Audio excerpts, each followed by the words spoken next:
Hi guys, I'm Marshall Bircher, and Amanda let me know you guys had watched my video on the one thing that heals your trauma. And then you guys had some questions. So I've made this video specifically and specially just for you so that you can get some answers to those questions and see what you can do, what the potential is for healing your trauma, because you don't have to live with it anymore. I was just posting about that on my personal Facebook wall and on Healing Codependency and Trauma on Facebook, which is my Facebook page. And because dominantly I work with codependency, narcissistic abuse, and trauma. So this is definitely in line with that. And I was talking about the results that clients get with the closure technique. And so your questions are really relevant to why they get results. So I'm going to talk about that here in a second. Let me mute this so you guys don't have to listen to the dinging of people in the background, okay? Okay. So first of all, hi. I appreciate you guys watching the video. I know I gave a pretty strong example in the video with that one client and her abusers. Sometimes, I hope that wasn't triggering. If it was, I apologize. I use that example to demonstrate the necessity sometimes that people have to have more of a primal response to their to what they've gone through, to the violence that's been done against them, and how the body works that out. Peter Levine, he is one of the world's foremost researchers on PTSD. I studied his work in my own apprenticeship in healing trauma, and he expressed in his work how the body works its trauma out at its level. It's not up here in our analytical, more of our more complex thinking level. It's down here in the body, so it has a primal element to it and primal impulses sometimes, and that sometimes ends up in doing aggressive or violent acts in our mind state, in the subconscious, to free us from the subconscious attachment we have to the perpetrator in our life. That's why I use that example. But generally, about, statistically, it's around 80 to 83% of people who go through the technique don't actually do anything close to that. A lot of them just leave the event, or they have words, they have things they want to communicate to their perpetrator and find freedom in voicing and acting out their boundary and their need for being seen, being understood, being respected in their space, that advocacy, a defense for themselves that way. So let me get to the questions here in Amanda's comment. Okay. So I got some feedback from my clients and told them I'd look into it, so I hope you hear back from you. Can you describe to me what this white space is that you create for your clients and how the threat was eliminated? Okay. So white space is actually the end zone of the closure technique. That's where we end up. And there's basically two U's going on in this. So the closure technique's built on a premise of what's called internal family systems, IFS. And this system basically this theory suggests that we are made up of a tribe of inner selves. So there's lots of different parts of ourselves in there, and they have their own thoughts and feelings and points of view on things. On the closure technique, what it does is it gets you in contact with that particular part of you that went through the trauma. So it could be your 12-year-old self, your 6-year-old self, your 40-year-old self, whatever it might be.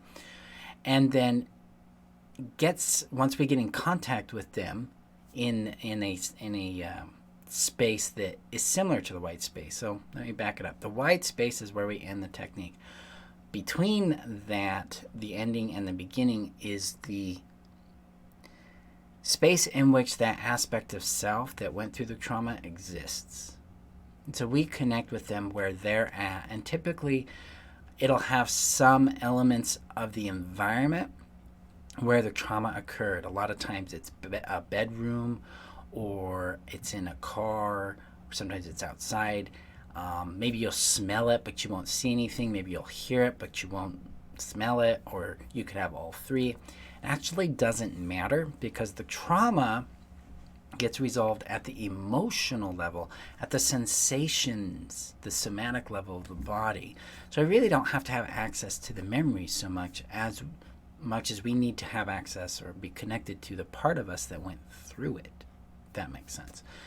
And so the white space in this context would be the space in which we connect with that aspect of self, and then we ask it what it needs.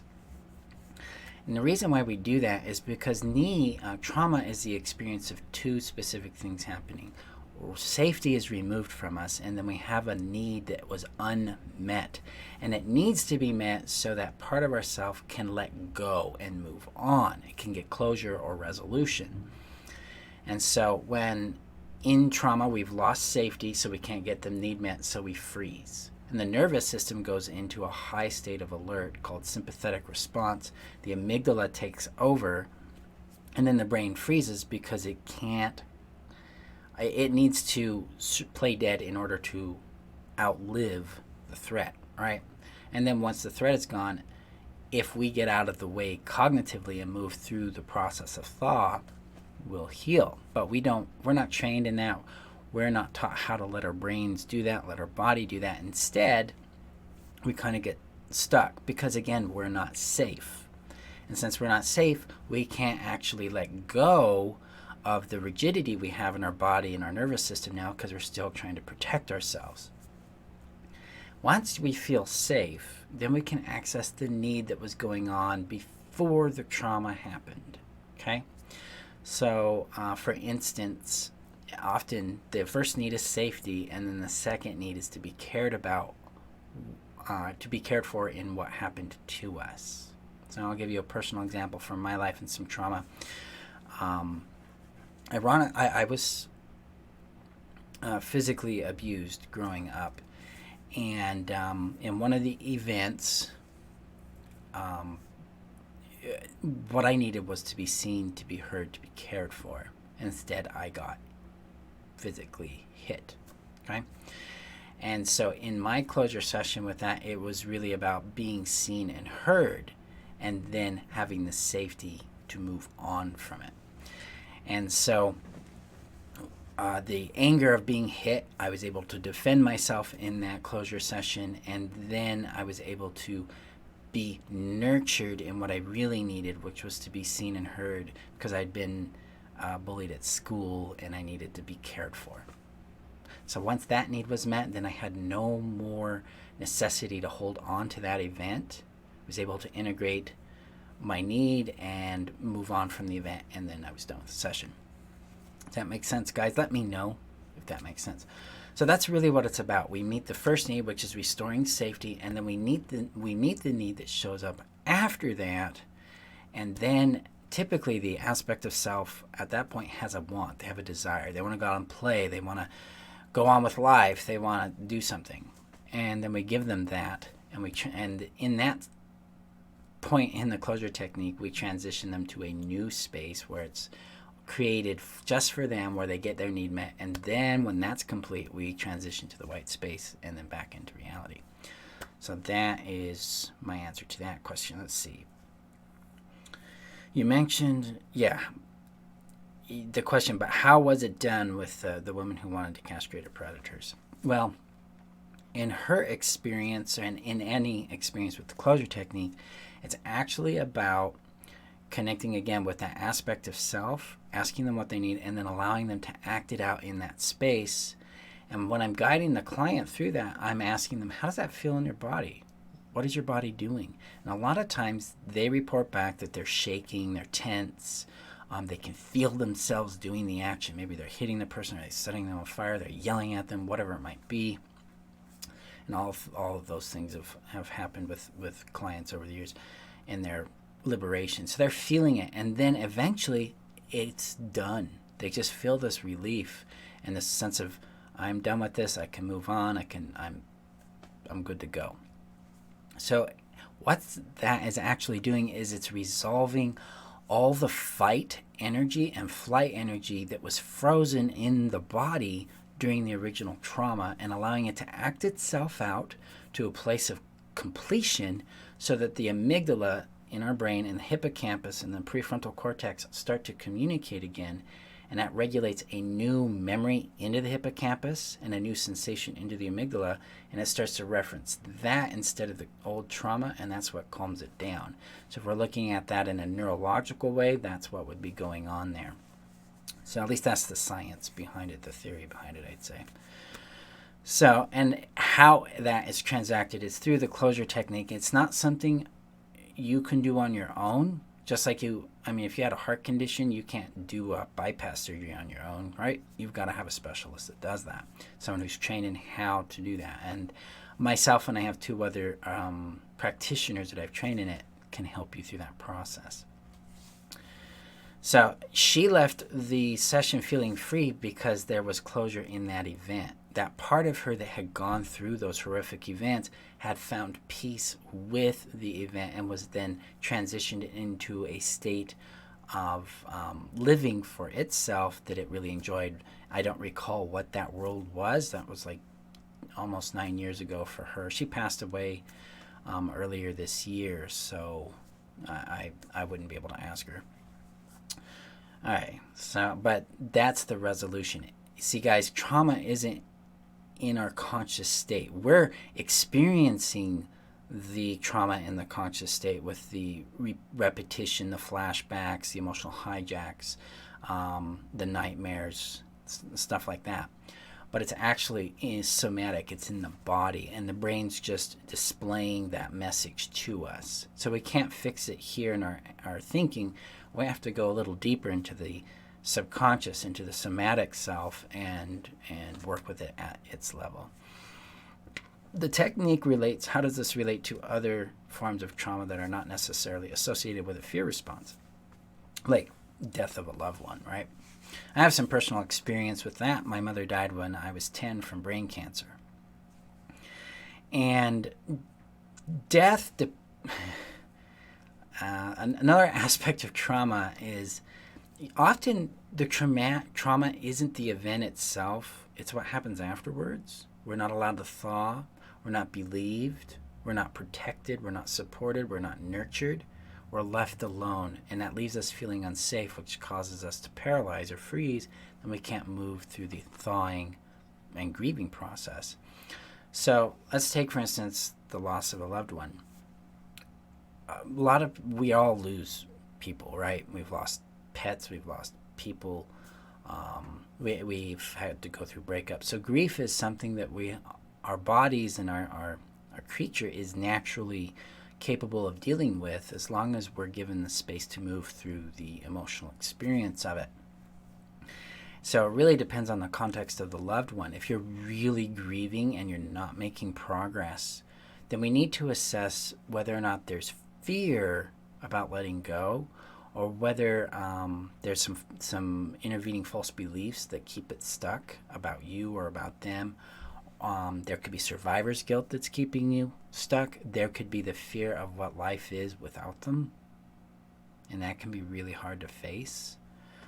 If we've been neglected, death of a loved one, like a parent, can be extremely catastrophic to our sense of safety, because now we're living more isolated, and we would need to look at resolving any trauma around that. So not all trauma is fear-based, but most of it has a fear element to it, right?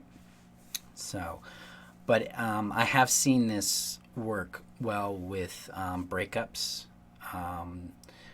abandonment, betrayal, and what I call the discard trauma, which is the core of narcissistic, or core of codependency, and it's a result of the narcissistic codependent dynamic called the consumer-supply relationship. Now, what about fear responses such as sound? How does that... Oh, this is a good question, because you're talking about a somatic experience, right? You don't kill or eliminate that threat. What you do is, you see, there's an assumption you might be coming from is that for me to find peace with my trauma, I'm going to have to kill the threat. That's not actually what happens a lot of the times. About 82% of people actually leave the situation, or that aspect of self leaves that situation and goes on and does other things. So if you have a sound that causes you trauma, then we can get in there and ask the aspect of self what it needs there, and then once it gets its need met, we leave. And that need could be like turning off a speaker, it could be muting somebody, it could be just going to a different place. It's this type of healing isn't necessarily what you would rationally choose, but it works because it's not about what you would rationally think would work. It's about giving that part of yourself that's in the trauma space what it needs. And sometimes it's a little weird what they need, but you give it to them and then they're happy. The technique works for about 9 out of 10 people. There are very specific criteria for who it does not work for. It does not work for people with borderline personality disorder, bipolar disorder, or have an intense need to control things. And also, if you don't let the experience you go through in the technique be real, if you think you're making it up or it's imaginary, it won't work either. So that's an interesting little twist there. So I hope my answers help with this. Let me know. And guys, I appreciate the chance to answer your questions and be a part of your journey going beyond your trauma specifically. So thank you guys, and have a great day. Bye-bye. Oh, and if you want to know more about me or get in contact with me, you can go to www.freetheself.com, or you can go to Facebook and look up Healing Codependency and Trauma with Marshall Berkshire. You'll see me there. And there you go. Okay, thank you guys. And let me know if you have any questions. Okay. Oh, and remember, you're worth knowing, loving, and keeping.